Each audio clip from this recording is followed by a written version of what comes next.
This isn't a story about a city that fell. It's about a city the world tried to erase. Imagine the Mediterranean, 3 centuries before Christ. The sea is a highway of ambition, and ruling it isn't Rome, not yet. It's Carthage.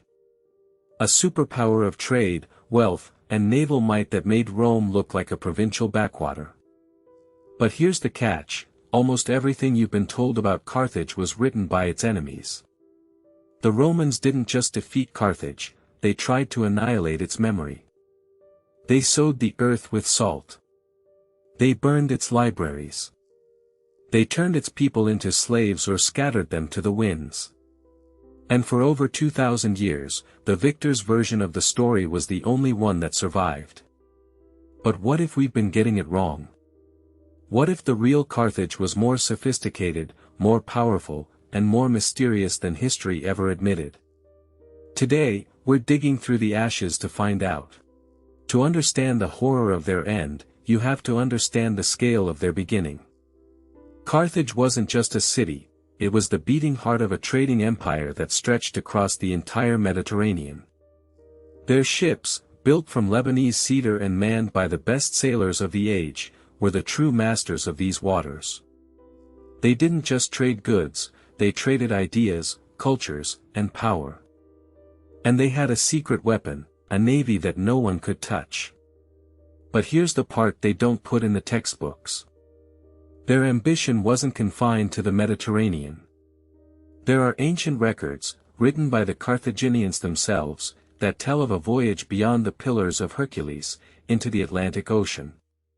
A voyage led by a man named Hanno. He sailed with 60 ships and 30,000 people, not to conquer, but to explore.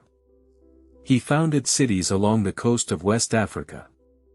He even wrote about seeing gorillae, hairy, wild people, which some believe were actual gorillas. The implications are staggering. If they could do this in 500 BC, what else were they capable of? But where did this audacity come from? Legend says it was born from a queen's cunning. The story begins with Alyssa, also known as Dido. A princess from the city of Tyre, in modern-day Lebanon. After her brother murders her husband to steal the throne, Alyssa flees with a small band of loyal followers. They sail west, across the sea, and land on the shores of North Africa. Here, they ask the local Berber king for a small piece of land to rest. The king, amused, agrees to sell them only as much land as could be covered by an ox hide. It's a cruel joke. But Alyssa is a strategist. She takes the hide, cuts it into thin strips, and lays them end to end in a long, thin line. She claims the entire peninsula that the line encircles. This is the site of Carthage. It's a story of wit, of survival, of a people who could turn a trick into an empire. And it's this origin, one of cleverness and defiance, that would define Carthage's entire character. They were not just traders, they were survivors. And they would do anything to stay that way. What they built on that strip of land was more than a city. It was a machine. A machine designed to generate wealth. At its height, Carthage's population might have reached 500,000, making it one of the largest cities in the ancient world. They built a double harbor, a masterpiece of engineering. The outer harbor was for merchant ships, loading and unloading goods from all over the known world, tin from Britain, gold from Africa, silver from Spain, purple dye from Tyre. The inner harbor was a secret military base. It was circular, with a small island in the center where the admiral's command post stood. Up to 220 warships could be built and hidden here, pulled up onto slips, behind the walls. It was a state-of-the-art naval base, centuries ahead of its time.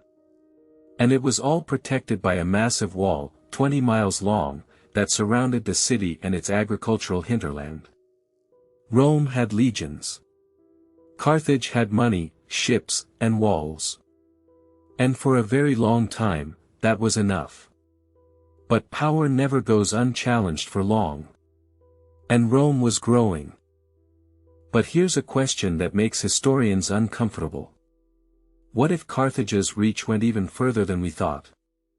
In the 1960s, archaeologists digging in the ruins of Carthage found a sunken layer of clay jars.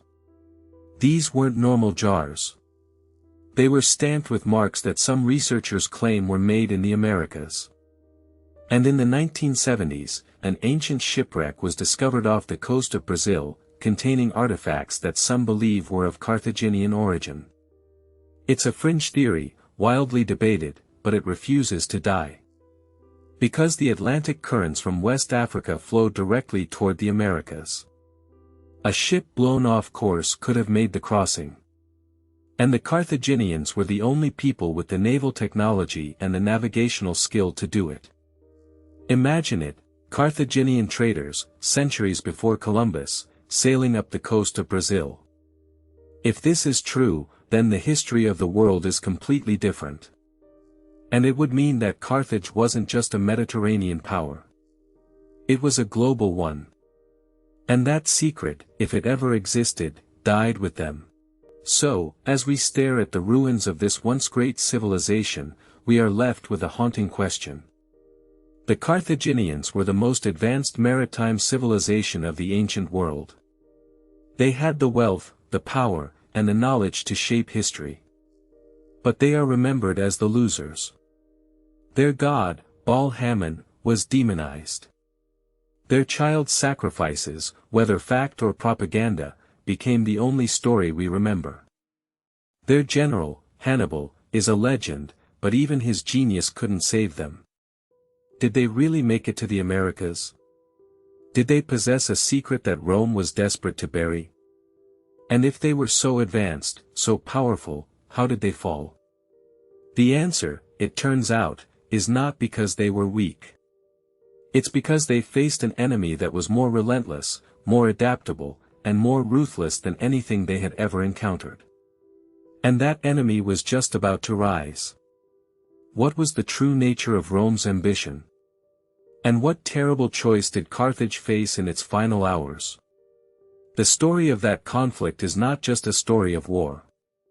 It's a story of survival against all odds. And it's about to get much darker. If you want to know what happened when the unstoppable force met the immovable object, you need to stay with us. Subscribe and hit the bell, because the next chapter reveals the first great clash that will decide the fate of the ancient world. But who was this enemy that was about to rise? While Carthage was amassing gold and sailing the oceans, a small, rugged city-state was growing on the Italian peninsula.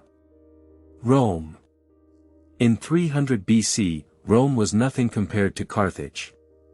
No grand harbors, no vast trading networks.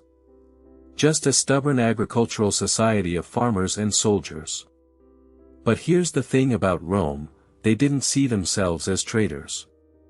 They saw themselves as warriors. Their entire culture was built on conquest, on glory, on the idea that a man's worth was measured by his victories in battle. Carthage bought what they wanted. Rome took what they wanted. And that fundamental difference in mindset would soon set them on a collision course that would last for over a century. The Mediterranean was simply not big enough for both of them. Now, the spark that ignited the inferno wasn't in Italy or Africa. It was on the island of Sicily. The breadbasket of the Mediterranean. For centuries, this island was the battleground for Greek colonies and Carthaginian outposts. But when Rome started looking south, they saw Sicily as a tempting prize, a stepping stone to greatness. The Carthaginians, meanwhile, saw Sicily as their backyard. They had been trading and fighting there for generations. They couldn't let this upstart republic threaten their dominance. The tension was a powder keg. And in 264 BC, a minor dispute over the city of Messina became the match that lit it. Rome sent an army to protect the city. Carthage sent their fleet to do the same. Two great powers, face to face, neither willing to back down. The result was the First Punic War. A war that would last 23 years and change the world forever. But here's the problem. Carthage was a naval power, the undisputed queen of the seas. Rome? They were farmers. Their army was strong, but their navy was practically non-existent. How could they possibly fight a war across the water? The answer is terrifying in its simplicity. They built a fleet. From scratch. In just a few years, Roman shipwrights, who had never built a warship, copied a captured Carthaginian vessel. They constructed over 100 ships, and then they did something insane. They invented a new weapon called the corvus. A boarding bridge with a giant spike that would drop onto enemy ships and lock them together. This turned a naval battle into a land battle, which is exactly what the Roman soldiers wanted. They could now use their superior infantry on the sea. The Carthaginians, masters of naval tactics, didn't know what to hit them with. Their speed and maneuverability were neutralized by this brutal, simple, and effective invention. This new weapon was a complete game-changer. The Carthaginian navy was no longer invincible. In battle after battle, the Romans used this tactic to devastating effect. They pushed the Carthaginians out of Sicily, city by city. But the war dragged on. It was a brutal, grinding conflict of attrition. And in 256 BC, Rome decided to take the war to Africa itself, to attack Carthage at its heart. A massive Roman fleet sailed across the Mediterranean, and the two greatest navies in the world met off the coast of Cape Ecnomus. The Battle of Cape Ecnomus was one of the largest naval battles in ancient history, with over 600 ships involved. It was a massive gamble for Rome, but the corvus worked again. The Carthaginian fleet was shattered. Rome had won a stunning victory. The path to Carthage was wide open. They could have ended the war right there, but they hesitated. And that hesitation gave Carthage a chance to fight another day. Faced with total destruction, Carthage showed why they were such a resilient enemy. They didn't surrender. They regrouped. Instead of fighting Rome's army on land, they hired a Spartan general named Xanthippus to train their own forces. He studied how the Romans fought and came up with a counter-strategy. He took the Carthaginian army out onto open ground. There, their war elephants and superior cavalry could be used effectively. The Roman legions, so confident after their naval victory, walked right into a trap. In the Battle of Tunis, the Carthaginian elephants smashed through the Roman lines, and the cavalry surrounded them. The Roman army was annihilated. Their general, Regulus, was captured. The war had swung back to Carthage. This was the pattern of the First Punic War. One side would gain a huge advantage, and then suffer a catastrophic reversal. It was a war of titans, where neither side seemed able to deliver a final, killing blow. The war dragged on for another decade. Exhausted, bankrupt, and bleeding men on both sides, they finally signed a peace treaty in 241 BC. Carthage was forced to abandon Sicily and pay a massive war indemnity to Rome. A crushing blow. For Carthage, it was a humiliation they would never forget, and a debt they would never forgive. But for Rome, this victory was just the beginning. They had tasted empire, and they wanted more. The First Punic War lasted 23 years. And it was just the opening act. A prelude to a much greater and more terrible conflict. The man who would lead Carthage in that next war was a general named Hannibal Barca, a man of immense talent and burning hatred for Rome. He was standing on the ruins of his nation's pride, and he was plotting a revenge so audacious, so brilliant, that it would almost bring Rome to its knees. But before he could strike, he had to survive the aftermath of this defeat.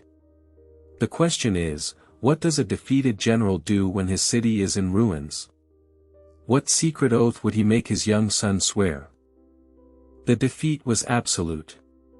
Carthage had lost Sicily, paid a fortune in silver, and watched its proud navy dragged beneath the waves. But the real disaster was about to unfold, not in Rome, but at home. Thousands of mercenaries who had fought for Carthage returned to the city, demanding the wages they were promised. The treasury was empty. The city couldn't pay. And so, these battle-hardened soldiers, who had once bled for Carthage, turned their spears against it. They seized the city of Tunis and threatened Carthage itself. This wasn't just a riot.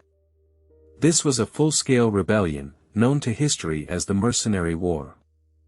A brutal, savage conflict that tore Carthage apart from the inside. It was a war so vicious that even the Greeks, who had seen everything, called it the inextinguishable war. Carthage was on the brink of extinction, not from Rome, but from its own former soldiers. The city was besieged, its food supply cut off. The Senate, in a panic, turned to the one man who had the skill and the ruthlessness to save them, Hannibal Barca. The same general who had fought Rome to a standstill in Sicily. He was given absolute command. But Hannibal didn't just want to crush the rebellion. He wanted to send a message so terrifying that no one would ever dare challenge Carthage again. He methodically hunted down the rebel leaders, cutting off their supply lines and trapping their armies. The rebellion's leader, a Libyan named Matho, was captured. Hannibal had him crucified in front of the city walls. The message was clear: Carthage was not weak. Carthage was a wounded lion, and it was ready to bite back. The mercenary war was over, but it left Carthage scarred and paranoid. The city was bankrupt, its population decimated, and its trust in the ruling aristocracy shattered. The people had seen their leaders fail, and they had seen Hannibal Barca succeed. He was now the most powerful man in Carthage. But Hannibal knew that the real enemy was still across the sea. Rome had used Carthage's weakness to seize Sardinia and Corsica, adding more humiliation to the treaty. The Senate in Carthage wanted to lick their wounds and hide. But Hannibal had a different plan. He knew that to fight Rome, Carthage needed a new base, a new source of wealth and manpower. He turned his eyes to the west, to the rich lands of Spain. With the backing of the people, he took an army to the Iberian Peninsula. His mission was not conquest for its own sake, but to build a new empire, a war machine that could one day settle the score with Rome. For nearly a decade, Hannibal Barca toiled in Spain. He wasn't just conquering tribes, he was building a kingdom. He founded a new city, New Carthage, which he made his capital. He plundered the rich silver mines, sending a steady stream of wealth back to Carthage. He recruited Iberian warriors into his army, soldiers renowned for their ferocity. He forged a professional, disciplined force that was loyal to him, not to the corrupt Senate back home. It was in this environment, surrounded by war and ambition, that his young son grew up. The boy was only 9 years old when he first asked his father if he could go to war. Hannibal agreed, on one condition: the boy had to swear an oath at the altar of Baal. An oath of eternal hatred against Rome. The boy's name was Hannibal. And that sacred vow, taken in a flickering torchlight of a temple in Spain, would one day ignite the most terrifying war the ancient world had ever seen. But Rome was watching. They saw Hannibal building his power in Spain, and they were afraid. A Carthaginian Empire on the Iberian Peninsula threatened their own interests. In 226 BC, Rome sent envoys to Hamilcar's son-in-law, Hasdrubal, who had taken command after Hamilcar's death. They forced a treaty: Carthage would not cross the Ebro River, a line drawn to protect Rome's allies in the north. It was a strategic check, a way to contain Carthaginian ambition. But Rome underestimated the hatred that burned in the Barca family. They didn't understand that this was not a political game. It was a blood feud. When Hannibal died in battle, the command fell to his son, Hannibal. He was just 26 years old. He had inherited his father's military genius, his family's wealth, and that burning oath of vengeance. He was a man with a single, all-consuming purpose. His army worshipped him. And his heart was filled with a hatred that would not rest until he had walked through the gates of Rome itself. Hannibal was the storm that had been brewing for a generation. He was the embodiment of his father's dying oath. But he was not just a man of vengeance, he was a military innovator, a master of deception, and a leader who shared the hardships of his men. He knew that a direct assault on Rome was impossible. He needed to strike where they least expected it. And so, in 218 BC, he made the most audacious decision in military history. He would take his army, including his war elephants, across the Alps. The Alps. A mountain range that even the most experienced armies considered impassable. It was a gamble that defied all logic. The Romans laughed when they heard the news. They thought it was a suicidal fantasy. But Hannibal was not mad. He was a genius on a divine mission. The coming months would test his army to the breaking point. They would face snow, ice, rockfalls, and hostile tribes. They would lose thousands of men and most of their elephants. But they would emerge on the plains of Italy, ready to unleash hell. The Second Punic War was about to begin. What made Hannibal believe he could succeed where every other general had failed? Was it his father's promise, or something far more dangerous?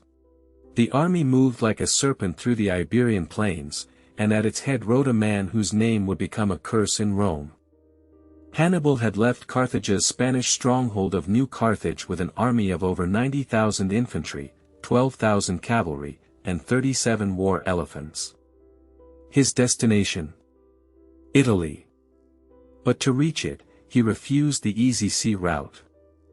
That was too predictable. Instead, he marched north, toward the Pyrenees, then along the southern coast of Gaul. Every step was a declaration of war.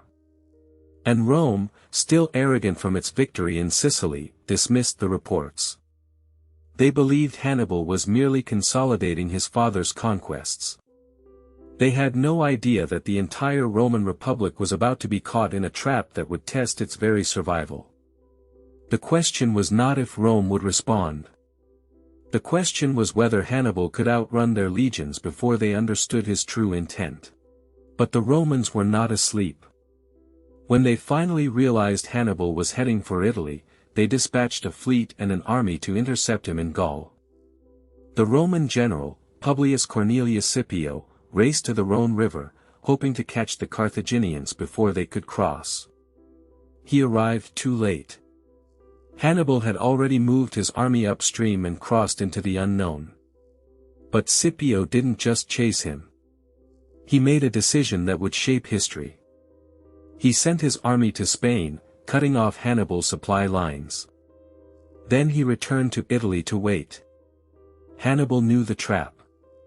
He knew that Rome's legions were massing in the south. But he had no intention of fighting them there. His army was too large, too slow. He had to disappear. So he led his men into the marshlands and forests of the Rhone Delta, a terrain so treacherous that even his own officers questioned his sanity. It was a masterstroke. He had vanished, and Rome, for the first time, felt a shiver of fear. By late October, Hannibal stood at the foot of the Alps. His army had been reduced to 38,000 infantry, 8,000 cavalry, and just 37 elephants. The journey through Gaul had taken its toll. But the hardest part was ahead. The Alps were not just a mountain range, they were a fortress of ice and stone. The local tribes, the Allobroges, were hostile and ambushed the column at every opportunity. They hurled boulders from the heights, forcing Hannibal to fight a running battle in the freezing cold. His men, many from the warm coasts of Africa and Spain, were not prepared for the snow. They wrapped their feet in rags. They ate frozen meat. They watched their comrades die from exposure and frostbite. But Hannibal, marching on foot with his men, kept them alive with his sheer will. He promised them the riches of Rome. He promised them glory.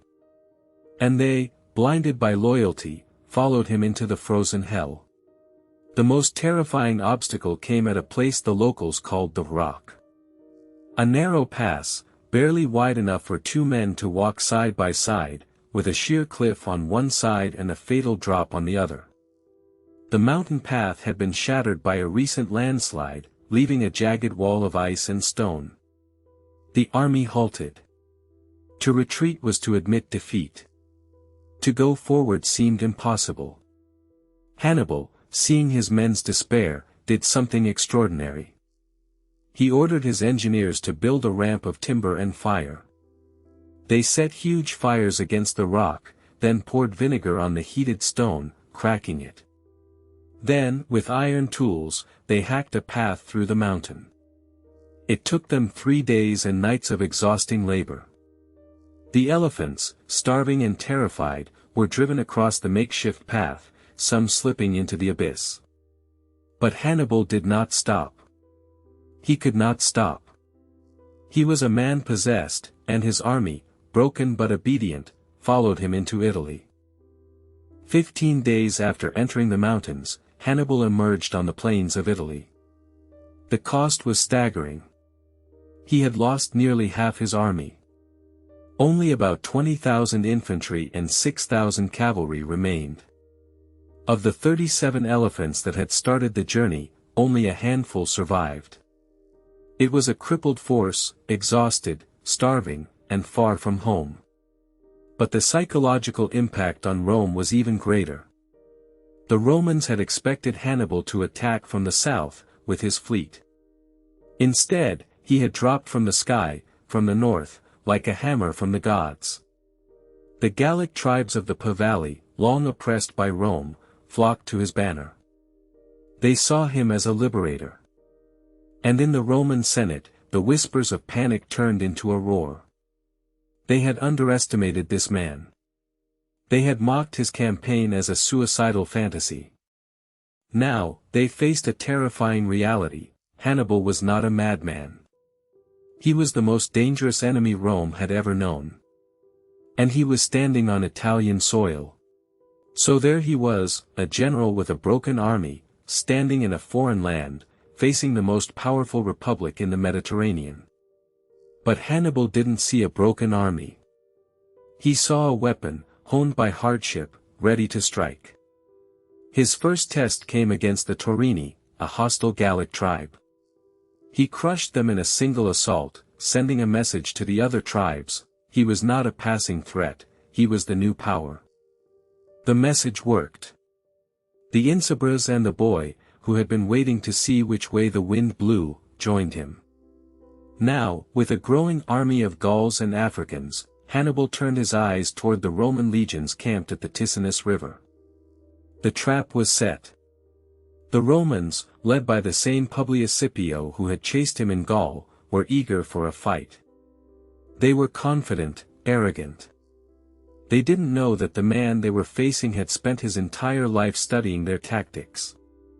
He knew the Roman legions were strong in the center. He knew they were weak on the flanks. And he had a plan for them. But before we dive into the blood and thunder of the first clash, ask yourself this: how did a general with a starving, exhausted army defeat a fresh, well-equipped Roman force? And what trick did Hannibal have up his sleeve that would shock the world? Subscribe now, because this is where the legend of Hannibal truly begins. The Ticinus River was little more than a stream, but it would become the stage for one of the most shocking ambushes in military history. Publius Scipio, the Roman consul, crossed it with his cavalry and light infantry, confident that Hannibal's weakened force would crumble at the first sight of Roman steel. He was wrong. Hannibal, the master of deception, had placed his own cavalry in a hidden tree line, waiting for the perfect moment. When the Roman horsemen charged, they were met not by a disorganized mob, but by a disciplined wall of Numidian riders, swift and deadly. The Romans, used to crushing their enemies with sheer numbers, suddenly found themselves outmaneuvered. Scipio was wounded in the chaos, pulled from his horse by a spear thrust. His men, terrified of losing their general, formed a protective circle around him. The battle was over in minutes. But its message echoed across Italy: Hannibal was not just a survivor. He was a predator, and Rome had just walked into his jaws. The victory at Ticinus was small, but it was a psychological masterpiece. Scipio, wounded and humiliated, retreated to the town of Placentia, hoping to heal his wounds and regroup. But Hannibal gave him no rest. He shadowed the Roman army, refusing to let them settle. The Romans, desperate for a decisive victory, sent a new commander, Sempronius Longus, with fresh legions. Sempronius was bold, arrogant, and eager to claim the glory that had slipped through Scipio's fingers. He crossed the Trebia River on a cold, wet December morning, his soldiers soaked and shivering. It was exactly what Hannibal had been waiting for. He had hidden 2,000 of his best troops in the marshes, led by his brother Mago, with orders to wait for the signal. As the two armies clashed, Hannibal's cavalry pushed back the Roman horse, exposing their flanks. Then, Mago's hidden force struck from the rear, screaming like demons from the frozen ground. The Roman army, trapped between the river and Hannibal's forces, was slaughtered. The Trebia became a river of blood. Sempronius escaped with only a fraction of his army. Rome had been dealt a blow it could not ignore. 2 victories. 2 rivers stained crimson. But Hannibal knew he hadn't won the war. He had only bought time. His army, though victorious, was still small, and Rome had an endless supply of fresh soldiers.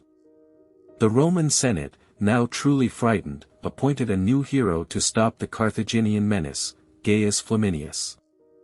Flaminius was a man of the people, a populist who despised the aristocracy. He was also reckless, eager to prove himself in battle. Hannibal, ever the student of his enemies, saw Flaminius's arrogance and devised a plan to exploit it. He knew Flaminius would follow him anywhere, so he led him on a wild chase through the Italian countryside, burning farms and villages to provoke him. The Roman general took the bait, his army marching in haste, discipline crumbling in their eagerness to catch the foreign invader. Hannibal, meanwhile, was marching not to escape, but to choose his battlefield. He was heading for Lake Trasimene, a place where the mountains came down to the water's edge, leaving only a narrow pass. It was a perfect trap.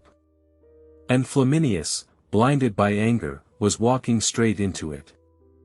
The morning of June 21, 217 BC, dawned with a thick fog rolling off Lake Trasimene. It was so dense that the Roman soldiers could barely see their own standards. Flaminius, eager to close with the enemy, ordered his men into the narrow pass between the lake and the hills. It was a death sentence. As the Romans marched in a long, vulnerable column, Hannibal's troops emerged from the fog like phantoms, attacking from the hills on all sides. The Romans were packed so tightly that they could barely draw their swords. They were cut down where they stood, with no room to maneuver, no chance to form a battle line. Flaminius himself, a man who had dreamed of glory, was killed by a Gallic horseman whose name history does not record. The battle was less a fight and more a massacre. Thousands of Romans were killed, and thousands more were driven into the lake, where they drowned in their heavy armor. It was the worst defeat Rome had suffered since the Gauls sacked the city. The road to Rome was now wide open. And Hannibal, standing on the shore of the blood-stained lake, had a choice to make: march on the city itself, or seek out a new way to break Rome's will. Rome was in a frenzy. The panic in the Senate was so great that they resorted to an extreme measure: they appointed a dictator. Quintus Fabius Maximus, a man known for his caution, was given absolute power to save the Republic. Fabius understood something his predecessors did not. He knew Hannibal was a military genius and could not be defeated in a traditional battle. So he devised a strategy that would become legendary: he would shadow Hannibal's army, always staying close but never engaging. He would cut off his supply lines, harass his foragers, and burn the land before him, so Hannibal could not find food. It was slow, painful, and deeply unpopular. The Roman soldiers called him cunctator, which meant the delayer. They mocked him as a coward. But Fabius was playing a long game. He knew time was on Rome's side. Hannibal was far from home, with no reinforcements, and his army was dwindling. If Fabius could avoid a major battle, he could starve Hannibal into submission. It was a strategy of patience, and it was working. But Hannibal was about to do something so bold, so infuriating, that it would crack the Roman patience wide open. Hannibal knew he had to break Fabius's strategy, or he would wither away in the Italian countryside. So he devised a trick worthy of his cunning. He had his men take 2 oxen and tie burning torches to their horns. Then, in the dead of night, he drove the terrified animals into the hills. The Romans on watch saw the fires moving through the darkness, thinking it was the Carthaginian army trying to escape. They abandoned their positions to chase the phantom force. Meanwhile, Hannibal and his entire army slipped through the gap in the Roman lines, completely unopposed. It was a masterclass in deception. The Romans, humiliated and furious, turned their anger on Fabius. They accused him of being a coward, or worse, a traitor. The Roman people, hungry for a decisive victory, demanded a leader who would fight. They got their wish in the form of a reckless politician named Gaius Terentius Varro, who promised to end the war in a single day. He would meet Hannibal on the plains of Cannae, a place where the Carthaginian cavalry could roam free. And there, in the heat of summer, Rome would commit its greatest blunder. The stage was set for the most perfect battle in history. What was Varro's fatal mistake? And how would Hannibal, once again, turn his enemies' strength into their ruin? Subscribe now, because the next episode will reveal the slaughter at Cannae, a battle so brutal it would echo for eternity. The summer sun beat down on the plains of Cannae, a place that would forever be etched into the nightmares of Rome. By dawn, the Roman army had formed its battle lines, an immense force of over 86,000 men, bristling with heavy infantry, their bronze armor gleaming like a sea of metal. Across the field, Hannibal's army, barely half that size, stood in a formation that looked almost like a crescent moon, its center bulging forward. But this was no accident. Hannibal had placed his weakest troops, the Gauls and Iberians, in the center, deliberately.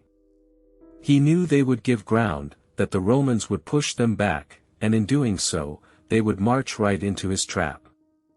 The Roman commanders, Varro and Paulus, saw the thin line and smelled an easy victory. They ordered the legions to advance, the war horns blaring, the ground shaking under their feet.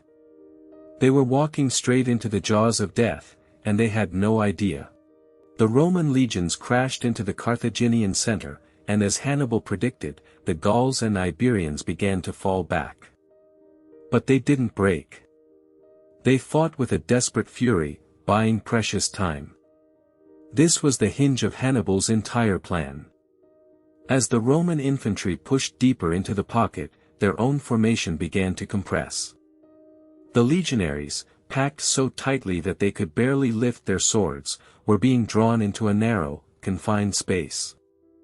Meanwhile, on the flanks, the Carthaginian cavalry, led by the brilliant Hasdrubal, had done their work. The Roman cavalry, vastly outnumbered and outmatched, was scattered like leaves in a storm. Hasdrubal's horsemen didn't chase them.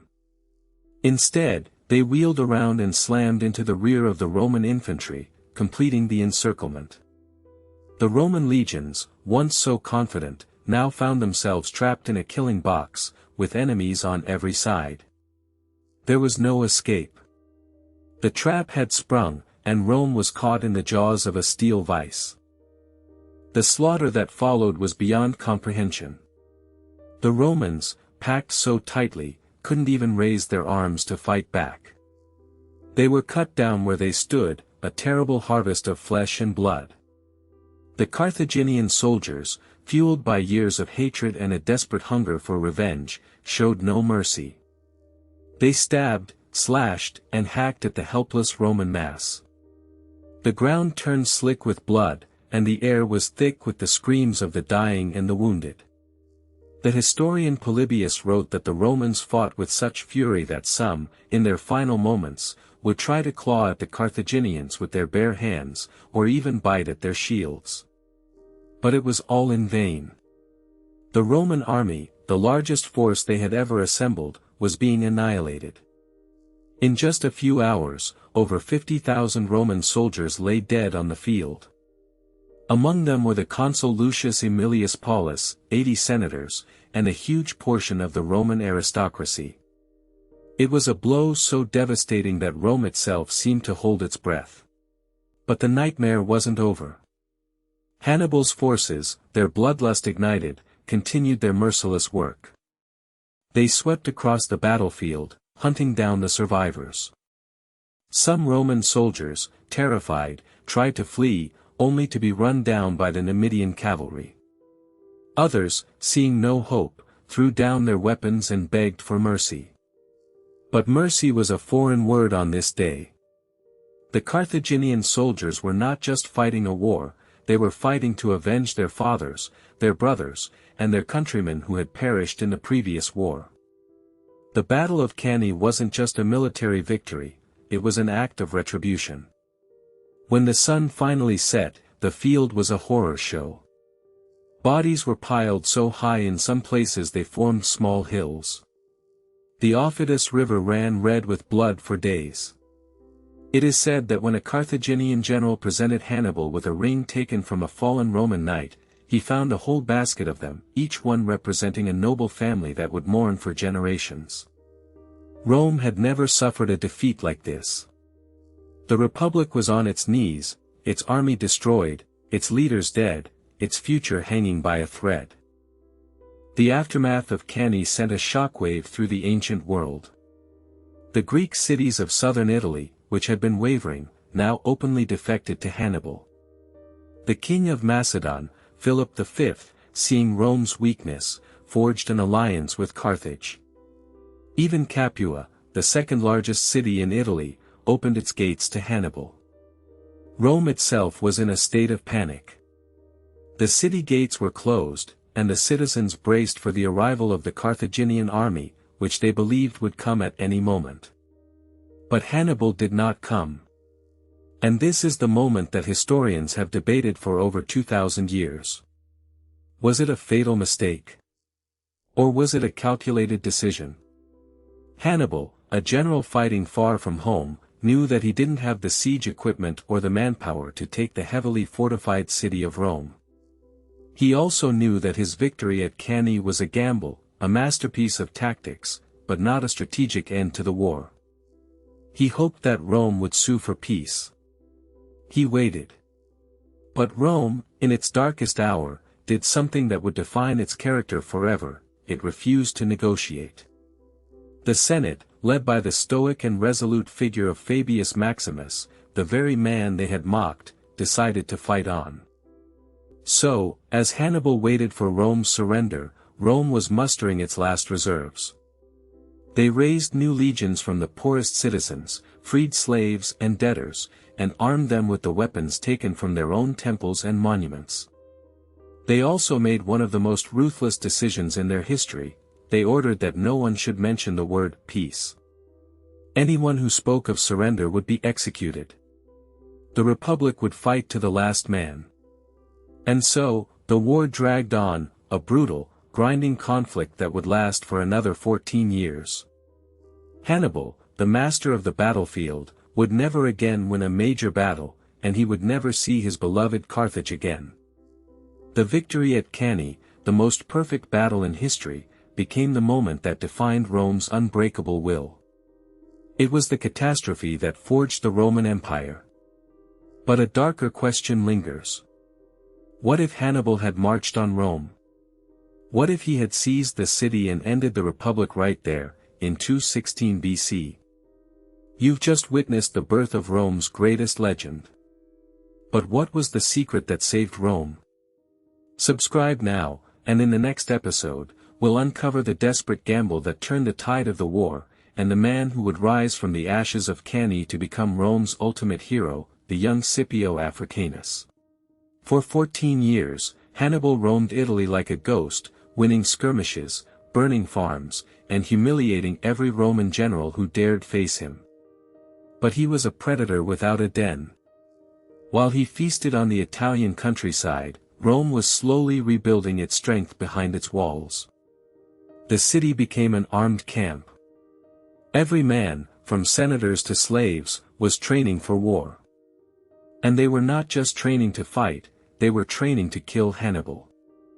The strategy was simple: avoid him, bleed him dry, and strike where he was weakest. And so, the war turned into a slow, agonizing grind. A war of attrition that Carthage, rich as it was, could not sustain for long. Every year that passed, Hannibal's army grew smaller, his supplies thinner, and his hopes of victory dimmer. He had conquered Italy, but he could not conquer Rome. And a conqueror who cannot finish the job, is a conqueror waiting to be destroyed.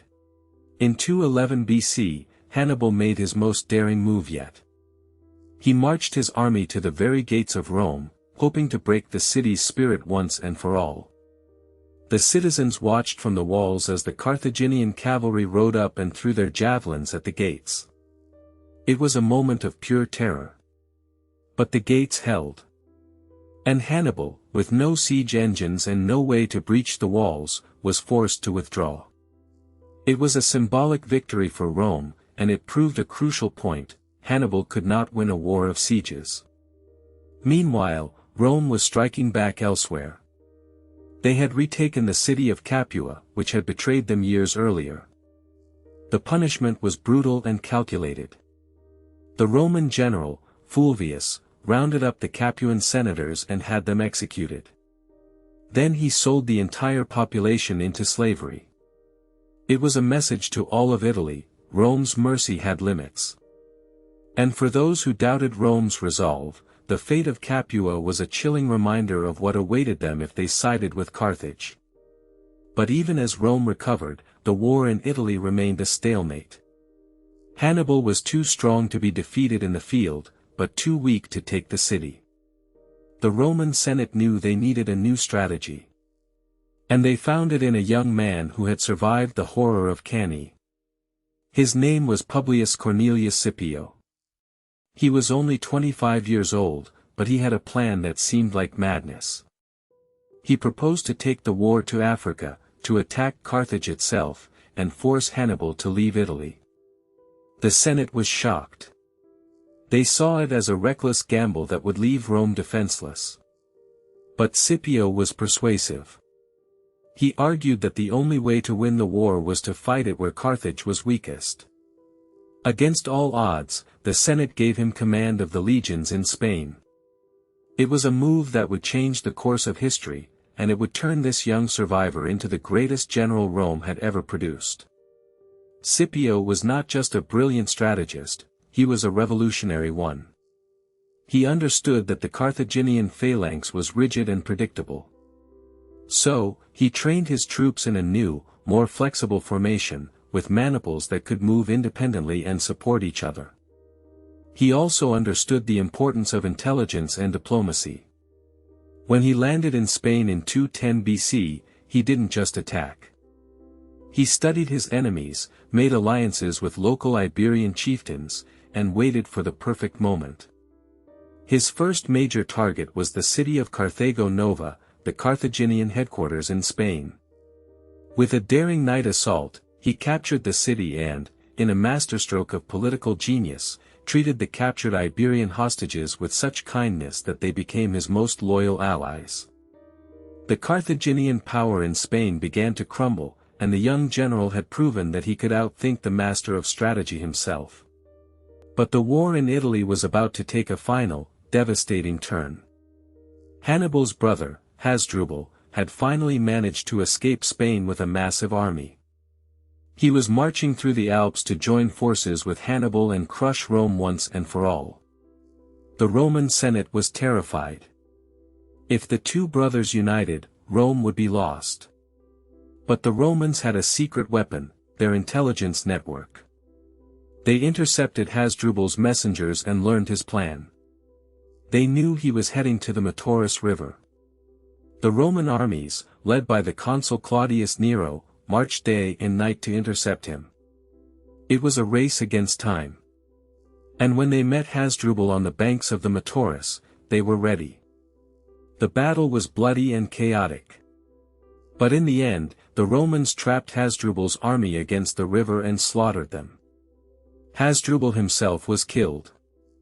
The next day, Nero rode south and had Hasdrubal's severed head thrown into his brother's camp. Hannibal saw the head of his brother, his last hope, and for the first time, he knew that the war was lost. Hasdrubal's death was the beginning of the end. Hannibal was now trapped in Italy, isolated and cut off from any hope of reinforcements.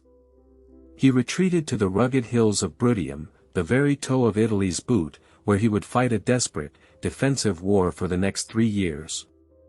He was no longer a conqueror, he was a hunted man. Meanwhile, Scipio had driven the Carthaginians completely out of Spain and was now preparing for his ultimate gamble, the invasion of Africa. He knew that if he could threaten Carthage itself, Hannibal would be forced to leave Italy and come home to defend his city.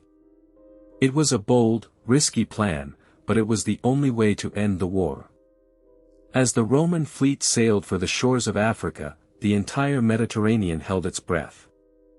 The war that had started with a clash over Sicily was about to end with the fate of Carthage hanging in the balance. And the man who would decide that fate, the young general who had risen from the ashes of Cannae, was about to become the most famous Roman of his age. But what would he find when he arrived?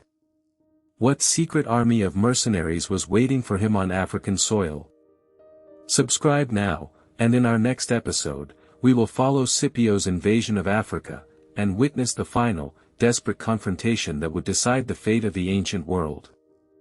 The head of Hasdrubal rolled on the dusty ground, his eyes still wide with the shock of betrayal. Hannibal watched as the Roman soldiers kicked it like a common rock. His brother's face, once so full of fire and hope, now a grim trophy for the enemy. In that moment, the war changed. It was no longer a campaign of conquest, it was a desperate fight for survival. The Carthaginian army, still camped in the heart of Italy, was now truly alone. The dream of marching on Rome, the dream that had driven him since he was a boy, died with his brother. He had crossed the Alps with elephants and 50,000 men, but now he was a general with a shrinking army, no allies, and a homeland that seemed to have forgotten him. The Roman Senate, smelling blood, would not rest until he was destroyed. For 3 years, Hannibal fought a ghost war in the rugged mountains of Bruttium.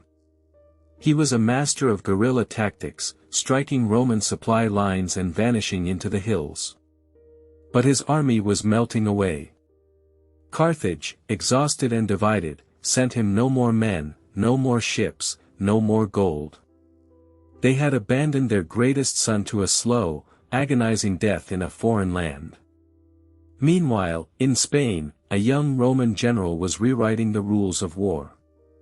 His name was Publius Cornelius Scipio, and he was barely 30 years old. He had studied Hannibal's tactics, understood his genius, and learned from his victories. At the Battle of Ilipa, he used a daring double envelopment, a move straight out of Cannae, to crush the Carthaginian armies in Spain for good. Scipio wasn't just beating Carthage, he was becoming their equal. Scipio understood something his predecessors didn't. You couldn't defeat Hannibal in Italy, he was too clever.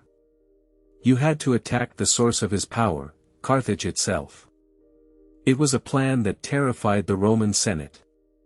They had barely survived Hannibal, and now this young upstart wanted to sail to Africa and provoke him. It was madness. But Scipio was persuasive. He argued that the only way to end the war was to make Hannibal come to them, to fight on their terms. In 204 BC, Scipio set sail from Sicily with an army of volunteers, men who were willing to follow him into the lion's den. When he landed on the coast of Africa, he didn't march on Carthage directly.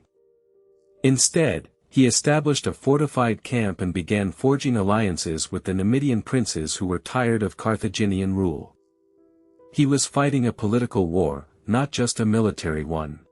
The Carthaginian Senate was in a panic. The Roman wolf was at their door, and they had no army to stop him. In desperation, they did the one thing they had sworn they would never do. They sent a delegation to Hannibal, begging him to abandon Italy and return home. The message must have felt like a knife in his heart. He had spent 15 years fighting in Italy, never losing a major battle, and now he was being recalled like a failed general. He burned his camp, slaughtered his war elephants, and boarded a ship with his remaining veterans. As the coast of Italy faded into the mist, Hannibal knew he would never see it again. He was going home, not as a conqueror, but as a savior. The boy who had sworn to be Rome's eternal enemy was now the last hope of his own city. The stage was set for the final, ultimate confrontation. The two greatest generals of the age were finally on a collision course. Hannibal, the old master of war, now back on African soil, hastily assembled a new army from the remnants of Carthaginian forces and the Numidian cavalry of King Syphax. Scipio, the young prodigy, had spent months forging a coalition with the Numidian prince Massinissa, a man who had been driven from his throne by Carthaginian intrigue. The two armies met in the autumn of 202 BC near a place called Zama. It was a battlefield chosen for its open, flat ground, perfect for cavalry. For the first time in his life, Hannibal did not have the advantage in cavalry. He was outnumbered, outmaneuvered, and facing an enemy who knew his every trick. As the two armies lined up, the silence was deafening. Both generals knew that this was not just a battle for a city, but a battle for the soul of the ancient world. The battle began with the terrifying charge of 80 war elephants. But Scipio, ever the student, had prepared. His maniples opened their ranks, letting the beasts pass through harmlessly, while his cavalry, led by Massinissa, swept around the flanks and drove the Numidian cavalry of Carthage from the field. The infantry lines clashed in a brutal, grinding struggle. Unlike at Cannae, the Carthaginian center held, and the battle became a bloody stalemate. Both sides fought with the courage of men who knew their world was at stake. Hannibal's veterans, the men who had marched with him over the Alps, fought with a ferocity that shocked the Romans. But then, the turning point came. Scipio's cavalry, having routed their counterparts, reformed and charged into the rear of Hannibal's army. It was Cannae in reverse. The Carthaginian army was enveloped and destroyed. Hannibal saw his veterans cut down around him, and for the first time in his life, he fled the battlefield. The dream of Carthage, the dream he had carried for a lifetime, lay shattered on the plains of Zama. But as he rode away, a question burned in his mind, a question that would haunt the rest of his days: could Carthage ever rise again? Or was this truly the end? Scipio, victorious, looked at the carnage and knew he had changed the world forever. But what would he do with this victory? What would Rome do to its ancient enemy? And what would become of the man who had once sworn to destroy them? Subscribe now, and in our next episode, we will witness the fall of Carthage and the terrible price of Roman vengeance. The smoke from Zama still stung the eyes of the survivors, but the real war was just beginning. Hannibal didn't return to a hero's welcome. He returned to a city drowning in debt, its fleet at the bottom of the sea, and its pride crushed beneath the Roman heel. The peace treaty was brutal. Carthage had to pay Rome 200 talents a year for 50 years, surrender its entire war elephant corps, and was forbidden from fighting any war without Rome's permission. Humiliating. But here's the thing about Hannibal: he was a man who could turn even a bitter defeat into a weapon. He knew the old guard, the merchants who had grown fat on peace, were the real enemy now. Not Rome. They had sold out their own people. And as he walked the scorched earth of his homeland, a new fire ignited in him. A different kind of war. A political war. And he was going to win it. But Hannibal wasn't just a general, he was a master of psychology. He stood before the Carthaginian Senate, not as a defeated commander, but as a prophet. He pointed at the corrupt merchants who had profited from the war, their coffers overflowing while the people starved. See, the peace treaty had left the treasury empty. Rome demanded its tribute, and to pay it, the rich had to be squeezed. And the rich, my friends, they don't like being squeezed. Hannibal proposed a radical idea, an audit of all the wealth accumulated by the nobility during the war. He claimed they had stolen from the state. And he was right. The elite, led by a man named Hanno the Great, trembled. They knew their ill-gotten gains were about to be exposed. But Hannibal wasn't just after money. He was after power. He was dismantling the old order, one corrupt senator at a time, and building a new foundation of support among the common people. The city that had once feared his military might now adored his political cunning. This was the moment the old world cracked. Hannibal was elected Safit, the highest magistrate in Carthage, a man of action, not just words. And the reforms hit like a thunderbolt. He overhauled the courts, making them accountable to the people. He hunted down embezzlers and forced them to repay their stolen fortunes. Within a year, Carthage had enough money to pay its war reparations to Rome without raising a single tax on the poor. It was a masterclass in governance. He was breaking the power of the oligarchy, the very people who had opposed him from the start. And as Carthage began to prosper, Rome watched from across the sea with growing unease. They saw a man rebuilding the strength of their ancient enemy. They saw the ghost of the man who had almost destroyed them. And they feared him more as a politician than they ever had as a general. In Rome, a whisper grew into a demand that would force Hannibal to make the most difficult choice of his life. But the peace Rome offered was a poisoned chalice. The Roman Senate, ever suspicious, sent envoys to Carthage with a secret mission. They weren't there to negotiate. They were there to demand Hannibal's head. They accused him of plotting a new war, of stirring up the Seleucid Empire in the east against Rome. The accusations were probably true, but they were also a convenient excuse. Rome was terrified of Hannibal. They knew they could not defeat him on the battlefield, so they would destroy him with politics. The Carthaginian Senate, filled with his old enemies, the men he had humiliated and robbed of their power, caved in an instant. They voted to arrest their own hero and hand him over to the Romans. Hannibal, the man who had crossed the Alps, the man who had annihilated armies, was now forced to flee his own home in the dead of night. He escaped with just a few loyal followers, riding east, away from the city he had given his life to protect. And what of the victor? Scipio Africanus, the man who had conquered Hannibal, returned to Rome in triumph. But Rome was a city that devoured its own heroes.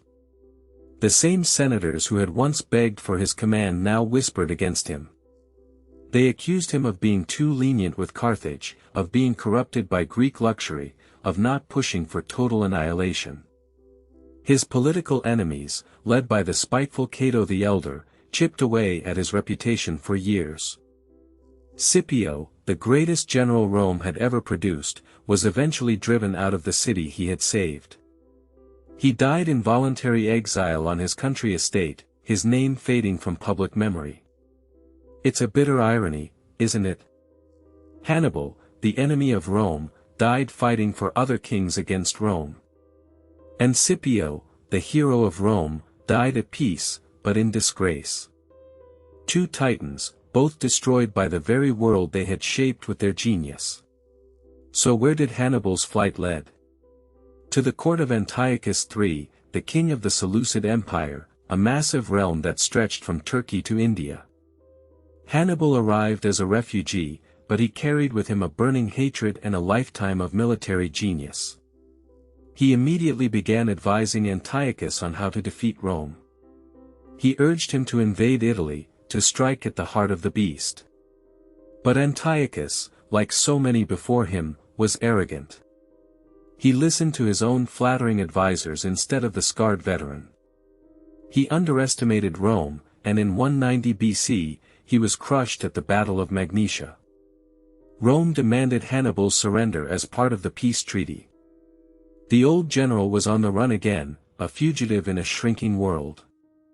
His final refuge was in Bithynia, a small kingdom in Asia Minor. But the long arm of Rome reached even there. When Roman agents cornered him, Hannibal, then in his 60s, took his own life with poison. The man who had sworn to destroy Rome died a hunted exile, thousands of miles from the city he had once been so close to conquering. But did his death truly end the threat? Or was it just the final chapter of a prophecy that would doom his city forever? What happened to Carthage after the man who defined it was gone? Subscribe now to uncover the terrible fate that awaited the city of Hannibal in the next episode. But while the ashes of Hannibal's dream were still warm, a new fire was being stoked in the heart of Rome. A fire not of passion, but of pure, calculated hatred. The man who held the match was Marcus Porcius Cato, a senator who had grown up in the shadow of Hannibal's devastation. He had seen his neighbors butchered, his country's fields burned. For him, Carthage was not a beaten enemy, it was a sleeping viper. He watched as the city, stripped of its navy and its empire, began to rebuild its wealth through trade, becoming rich once again. And that terrified him. Every single speech Cato gave in the Senate, no matter the topic, no matter how trivial, always ended with the same 5 chilling words: Carthago delenda est, Carthage must be destroyed. He repeated it so often that it became a haunting mantra, a drumbeat of vengeance that echoed through the marble halls of Rome. He wasn't just advocating for a war, he was planting a seed of absolute, indiscriminate annihilation. Cato's obsession wasn't just paranoia. Carthage was indeed rising from its ashes. Deprived of their empire, the Carthaginians had turned back to their oldest and most reliable ally, the sea. Their merchant fleets once again filled the Mediterranean, trading olive oil, wine, and precious metals. Their harbor, the famous circular Carthage, was once more a forest of masts. They were becoming wealthy again, and wealth meant power. Rome saw this and it burned with indignation.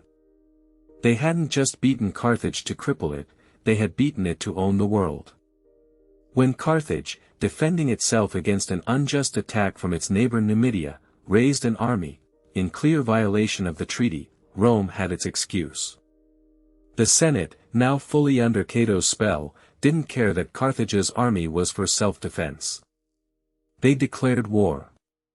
The Third Punic War was not a conflict between equals, it was a calculated, merciless execution. Rome sent a massive force to Africa, demanding not just surrender, but the complete and utter demolition of their ancient rival. The Carthaginians, however, were not the same people who had hired mercenaries and commanded armies from afar. They were desperate. When the Roman envoys demanded they surrender all their weapons and armor as a sign of good faith, the city complied. They sent thousands of catapults, tens of thousands of shields and swords, a mountain of bronze and iron. They believed this sacrifice would prove their peaceful intentions. But then the Roman consul, Lucius Marcius Censorinus, stood before the Carthaginian ambassadors and delivered the final, crushing demand: you must abandon your city. You will move your homes at least 10 miles from the sea. Carthage will be razed to the ground. The Carthaginians were stunned. This was a death sentence for their entire civilization. Their homes, their temples, their tombs, their entire history, would be wiped away. They had given up their weapons, their only means of defense, in a desperate gamble for peace. And they had lost. Now, with nothing left to lose, they chose to fight. What happened next was a testament to the human will to survive. With no army, no weapons, and no allies, the city of Carthage transformed itself into a colossal weapons factory. The citizens tore down their own buildings, using the timber and bronze to forge swords. They melted down statues of their gods to make catapult bolts. Women cut off their hair to make ropes for the war machines. Every man, woman, and child worked day and night, not to win a war, but to sell their lives as dearly as possible. When the Roman army finally breached the outer walls, they were met not by a terrified rabble, but by a ferocious, organized resistance. For 3 long years, from 149 to 146 BC, the Romans besieged the city, facing ambushes, counterattacks, and a desperate defense from the rooftops and narrow streets. This was not a glorious conquest, it was a brutal, bloody street-by-street, house-by-house slaughter. The proud Roman legions, the masters of the Mediterranean, were being fought to a standstill by the ghosts of a city they had tried to erase. But no amount of courage could overcome the sheer might of Rome. The man who finally broke the siege was Scipio Aemilianus, the adopted grandson of Scipio Africanus. He was a brilliant and disciplined general, unlike the corrupt incompetents who had botched the siege for years. He tightened the blockade, cut off all supplies, and then launched a final, overwhelming assault. Wave after wave of Roman soldiers poured into the city. The Carthaginians, reduced to skin and bone by starvation, fought with the fury of the damned. The fighting was so savage that the Roman soldiers had to step over mountains of corpses to advance. The last stand was at the temple of Eshmun, where the Carthaginian commander, Hasdrubal, had barricaded himself with his family and the last remaining defenders. The temple was set on fire. When Hasdrubal saw the flames, he surrendered, begging for mercy. But his wife, watching from the roof, screamed a curse at him, then threw her children into the fire and leaped in after them. In that single, tragic act, the soul of Carthage was consumed by the flames. For 17 days, the city burned. Scipio Aemilianus ordered the complete destruction of Carthage. The walls were torn down, the harbors were filled with rubble, and the fertile land was plowed and sown with salt, a symbolic act to ensure nothing would ever grow there again. The surviving 50,000 Carthaginians were sold into slavery. Their city, once the jewel of the Mediterranean, was reduced to a smoking, desolate ruin. Legend says Scipio wept as he watched the flames, not for Carthage, but for Rome. He quoted Homer, fearing that one day, the same fate would befall his own city. The Roman Senate officially declared the province of Africa. The threat of Carthage was gone forever. But as the last embers died out, a bitter question hung in the air: was it truly fear, or was it envy that drove Rome to such utter annihilation? And more chillingly, did the curse of Hannibal, the man who had once sworn to destroy them, somehow fuel the obsession that led to this? With Carthage nothing but ash, who would now rise to challenge the unchallenged power of Rome? The Republic had defeated its greatest enemy, but in doing so, it had sown the seeds of its own decay, a decay that would lead to the rise of another kind of power. What was it about ultimate victory that Rome found so self-destructive? Subscribe now to discover how the destruction of its greatest enemy paved the way for the end of the Roman Republic and the dawn of the Empire in the next episode. The smoke had barely cleared over the ruins of Carthage when Rome began to choke on its own victory. The wealth that poured into the Republic was unlike anything the world had ever seen. Entire shiploads of gold, silver, art, and slaves flooded the markets of Rome. The Senate, once a body of stern farmers and soldiers, now found itself swimming in unimaginable luxury. But with that luxury came a poison. The old virtues of discipline and sacrifice began to rot. Generals returned not as public servants, but as celebrities with personal armies loyal to them, not to the Senate. The balance of power, so carefully maintained for centuries, was starting to crack. The destruction of Carthage didn't create a safer Rome, it created a Rome with no one left to fear, and that, as history always shows, is the most dangerous kind of power there is. The question was no longer about survival, but about who would control the spoils. Without Carthage to keep them in check, the Roman Republic began to tear itself apart. The gap between the rich and the poor became a chasm. The wealthy patricians, enriched by conquest, bought up massive estates, or latifundia, worked by armies of slaves. The common farmers, who had once been the backbone of Rome's army, returned from decades of war to find their lands bought out from under them. They drifted to the city, jobless and desperate, becoming a volatile mob that could be bought with bread and circuses. The Senate, once a body of wise elders, became a den of competing factions, each trying to outdo the other in corruption. It was in this toxic environment that a new kind of politician emerged, men who didn't appeal to the Senate but directly to the people. The first of these was Tiberius Gracchus, a young aristocrat who saw the decay and decided to fight it, a decision that would cost him his life and set a bloody precedent. Tiberius Gracchus proposed a law that would distribute public land to the poor, breaking up the massive estates of the wealthy. It was a direct attack on the ruling class, and they responded with fury. When Tiberius sought re-election as tribune, a group of senators, led by his own cousin, stormed the assembly and beat him to death with clubs. His body was thrown into the Tiber River. The murder of a tribune on the floor of the city was a shock that reverberated through every corner of Rome. It showed that the Republic's political system, once designed to manage conflict through debate, had broken down.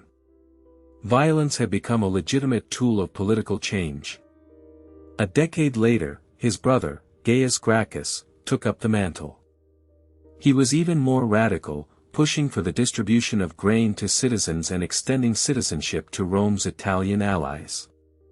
But he too was hunted down, and he committed suicide to avoid capture. The Gracchi brothers were gone, but the problems they had tried to solve remained, festering like an open wound. The death of the Gracchi opened a door that could never be closed again. The Republic had been founded on the idea that no single man should hold too much power, but the ambitions of generals were growing too large for the constitution to contain. The next great conflict came from a foreign war. A brutal conflict against the Numidian king Jugurtha in North Africa exposed the rot at the heart of the Roman military. Roman generals were being bribed, soldiers were undisciplined, and the war was dragging on with no end in sight. It was a young, ambitious general named Gaius Marius who finally took command. Marius was a novice homo, a new man, not from an old aristocratic family. To win the war, he defied tradition and recruited landless volunteers into the army, promising them land as a reward for their service. This was a revolutionary change. These soldiers were not fighting for the Republic, they were fighting for their general. The army became a personal tool, and loyalty shifted from the state to the commander who paid them. Marius's new army was a devastatingly effective fighting machine, but it was also a ticking time bomb. When he returned to Rome, he brought his loyal legions with him, a permanent reminder of his power. The Senate, terrified of his popularity, tried to undermine him, but it was too late. The old rules no longer applied. The final blow to the Republic's fragile peace came with a new threat from the north, the Cimbri and the Teutons, vast migrating tribes from the Baltic region. They were not just raiders, they were entire nations on the move, seeking new lands to settle. They defeated several Roman armies in a humiliating string of disasters. It was Marius who was called upon again to save Rome. He fought them in a series of epic battles, annihilating the Teutons at Aquae Sextii and then crushing the Cimbri at Vercelli. He returned as the savior of Italy, a hero whose glory eclipsed the entire Senate. He was elected consul an unprecedented 7 times, shattering the constitution. The Republic was now a stage for a single man's ambition, and it was only a matter of time before that ambition turned inward. Marius had saved Rome, but he had also shown every ambitious general the path to ultimate power. The Republic, once a beacon of shared governance, was now at the mercy of its most successful soldiers. A new, even more dangerous figure was about to emerge, a man who would take Marius's reforms to their logical, terrifying conclusion. And in the shadows of this new world, the ghost of Carthage still whispered a chilling warning. As Rome feasted on its own glory, did anyone pause to remember Scipio's tears? Did anyone hear Hannibal's curse echoing in the wind? The cycle of power, corruption, and vengeance that had consumed the great city of the Mediterranean was now consuming its destroyer. We've seen how Rome's greatest victory sowed the seeds of its own downfall. But who was the man who would finally bring the Republic to its knees? What was the name of the general who would march on Rome itself? Subscribe and hit the bell so you don't miss the next episode, where we uncover the rise of a titan and the beginning of the end. But this new army, forged in fire and blood, was not loyal to the Senate. It was loyal to its general. And that general, a man of humble origins named Gaius Marius, was about to change everything. He promised to end the war with Jugurtha, a cunning African king who had humiliated Rome's corrupt aristocrats. The Senate scoffed. Marius was a novus homo, a new man, an outsider. But he had the legions. He swept into Numidia, not with a massive, clumsy force, but with a lean, professional army. He didn't just defeat Jugurtha, he captured him, dragging the king of Numidia through the streets of Rome in golden chains. The mob went wild. Marius was their champion, the man who had avenged their honor. The Senate, however, was seething. This was a power they could not control. The old republic had been built on the idea that no man should hold too much power for too long. Consuls served one-year terms. Armies were raised from the citizenry, fought their campaigns, and went home. But Marius's new model army was different. These were professional soldiers, the poorest citizens, the capitancy, who had no land to return to. Their only home was the camp, their only hope was their general's success, and their only reward was the loot he promised them. They were loyal to Marius, not to Rome. He was their patron, their provider, their path to glory. When he returned to Rome, he brought his loyal legions with him, a permanent reminder of his power. The Senate, terrified of his popularity, tried to undermine him, but it was too late. The old rules no longer applied. The final blow to the Republic's fragile peace came with a new threat from the north, the Cimbri and the Teutons, vast migrating tribes from the Baltic region. They were not just raiders, they were entire nations on the move, seeking new lands to settle. They swept down through Gaul, and into the Roman provinces, bringing with them their families, their cattle, and their terrifying, towering warriors.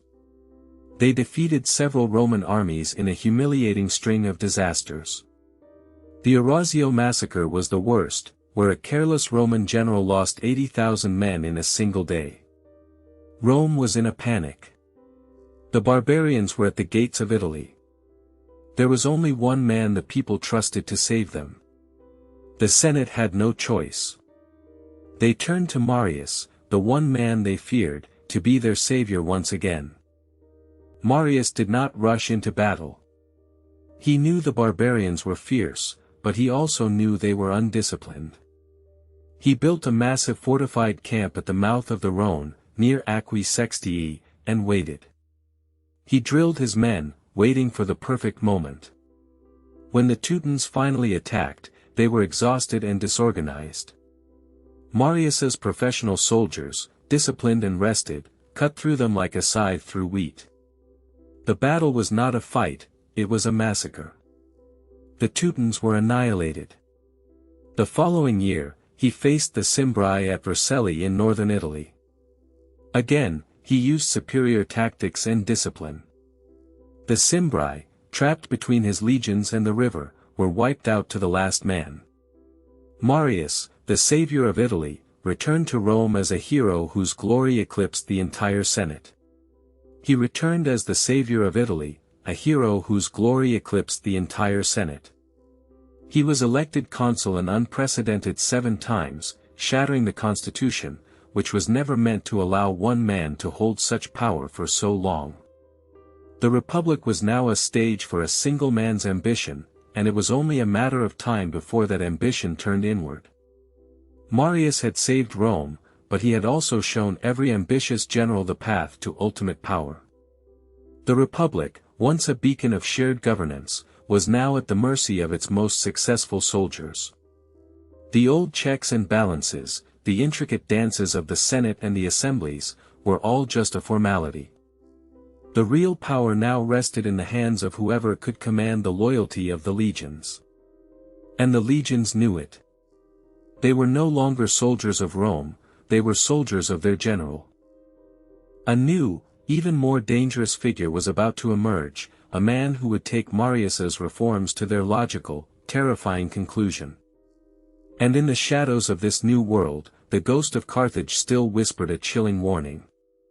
As Rome feasted on its own glory, did anyone pause to remember Scipio's tears? Did anyone hear Hannibal's curse echoing in the wind? The cycle of power, corruption, and vengeance that had consumed the great city of the Mediterranean was now consuming its destroyer. We've seen how Rome's greatest victory sowed the seeds of its own downfall. But who was the man who would finally bring the Republic to its knees? What was the name of the general who would march on Rome itself? Subscribe and hit the bell so you don't miss the next episode, where we uncover the rise of a titan and the beginning of the end. The Senate thought they had contained the disease. But they only gave it a new name, Lucius Cornelius Sulla. He was everything Marius was not, a patrician, a sybarite, a man who mocked the very idea of the common good. Yet, he was also a military genius, a soldier's general who had bled for Rome in the social war. While Marius grew old and bitter, Sulla hungered for the one thing the Senate refused him, the command against Mithridates of Pontus. When the command was taken from him and given to Marius, Sulla didn't rage. He smiled. He was done with the Senate's petty games. He marched on Rome, his own city. He broke the law, he crossed the Rubicon of his own making, and with his legions at his back, he took the city by force for the first time. The Republic had seen generals fight for glory. But this was different. This was a general seizing the state for himself. The old order was dying, and the man who would bury it was just getting started. Sulla's march on Rome was a desecration. The city that had conquered the world was now a prize to be seized by its own army. The Senate, terrified and humiliated, was forced to legitimize his power. Marius, the old lion, was declared a public enemy and fled to Africa, a bitter exile nursing his rage in the ruins of Carthage's ghost. But Sulla wasn't finished. He wanted his war, and he got it. He sailed east, leaving Rome in the hands of his allies, and crushed Mithridates with brutal efficiency. But while he was away, the city he had conquered began to burn. Marius had returned, not as a savior, but as an avenger. He had allied with a demagogue named Cinna, and together they had retaken Rome with an army of slaves and the disenfranchised. The streets ran red with the blood of Sulla's supporters. The Republic was tearing itself apart, and the world watched as Rome, the eternal city, descended into its own civil war. The vengeance of Marius was a prelude to the bloodbath Sulla would soon unleash. Marius died of illness, a sudden fever that spared him the sight of his enemy's return. But his ghost haunted the streets. His veterans, his allies, and his son, Marius the Younger, still held the city. When Sulla landed in Italy, he didn't come alone. He came with an army of veterans loyal only to him, and he came with a promise of vengeance. The Battle of the Colline Gate was the final act of this bloody drama. It was a savage, grinding struggle fought on the very outskirts of Rome. The forces of Marius's faction fought with the desperation of the condemned, but Sulla's veterans had been tempered in the fires of the Mithridatic War. They were relentless. When the battle was over, tens of thousands of Romans lay dead. Sulla had won. He was now the undisputed master of Rome. He was appointed dictator, not for 6 months as tradition dictated, but with unlimited power, for as long as he saw fit. The Republic had just signed its own death warrant.